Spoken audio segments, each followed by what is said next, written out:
प्रेम नहीं है।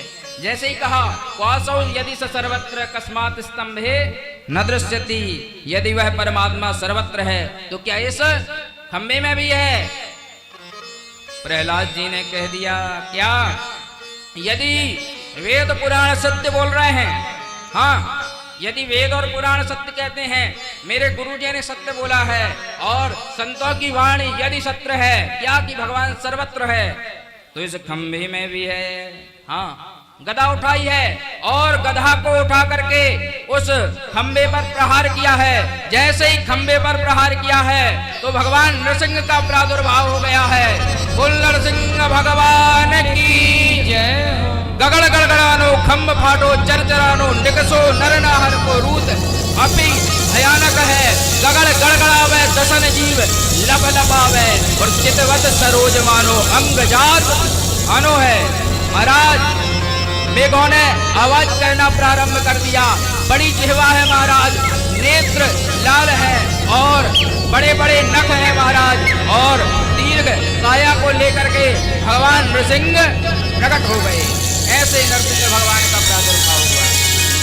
ऐसे जब भगवान नरसिंह प्रकट हो गए तो देख भागने लगे महाराज। जब भागने लगे तो हिरण्यकश्यप नहीं भाग रहा है, क्यों? डर तो वो भी गया। भगवान का न मृगम न मानुषम अंते सभायाम, न मृगम सभा के बीच में कौन प्रकट हुआ? नरहरि भगवान नृसिंह प्रकट हो गए। ऐसे भगवान को जब देखा तो भयभीत हो गया, मगर स्मरण किया क्या? वरदान का स्मरण कर रहा है। अरे मुझको कोई न दिन में मार सकता है, न रात में, न आगे न पीछे, न ऊपर न नीचे। 12 महीनों में से किसी महीने में मार सकता नहीं है, न अस्त्र से न शस्त्र से। तो हिम्मत करके उसने गदा उठाई। भगवान देख रहे हैं महाराज, क्या भगवान टाइम देख रहे हैं? युद्ध किया भगवान ने, और युद्ध करते करते सायंकाल का समय था। अब भगवान ने कहा कि बिल्कुल सही समय है, क्या किया जाए? तो भगवान ने अपनी जंघा पर हिरण्यकश्यप को लिटाया है और कह रहे हैं, हिरण्यकश्यप मुस्कुरा रहा है, कह रहा है प्रभु आप हमको मार सकते नहीं हो, क्यों? हमको वरदान है, न हम दिन में मरेंगे न हम रात्रि के समय। तो कहा देखो सायंकाल की वेला है, न दिन है न रात है। तो कहा देखो अब भी नहीं मार सकते प्रभु, क्यों? क्यों?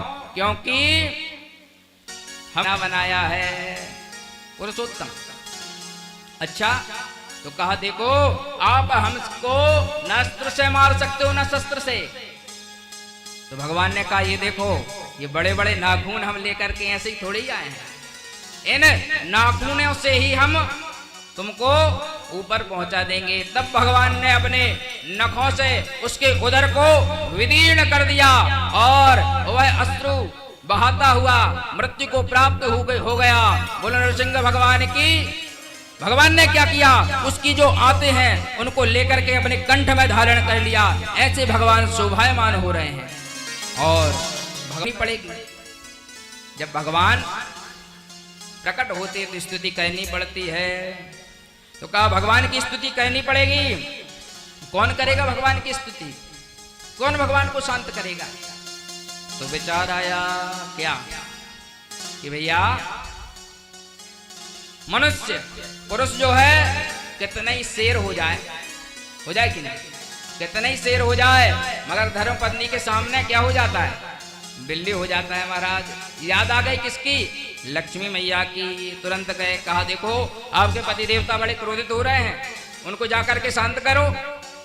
तो लक्ष्मी मैया पैरों में बढ़िया छम छम पायल बाज रही है, छम छम, पादों में नूपुर पहने हुए छम छम करती हुई, और आरती की थाली लेकर के भगवान के समीप में पहुंची हैं। बढ़िया चरण में आरती करी है, हृदय की आरती करी है, नाभि प्रदेश से आरती करते हुए जैसे ही चेहरे की आरती करने लगी वैसे ही भगवान नरसिंह भगवान ने गर्जना कर दी महाराज। अब तो लक्ष्मी मैया दौड़ती हुई अपने वैकुंठ लोक को चली गई और कहने लगी ये हमारे पति देवता नहीं है महाराज, हमारे पति देवता जो है बड़े कोमल स्वभाव के, हम उनके चरण दबाया करते हैं, थोड़े से तेज दबा देते तो कहते लक्ष्मी इतने तेज मत दबाओ। तब श्री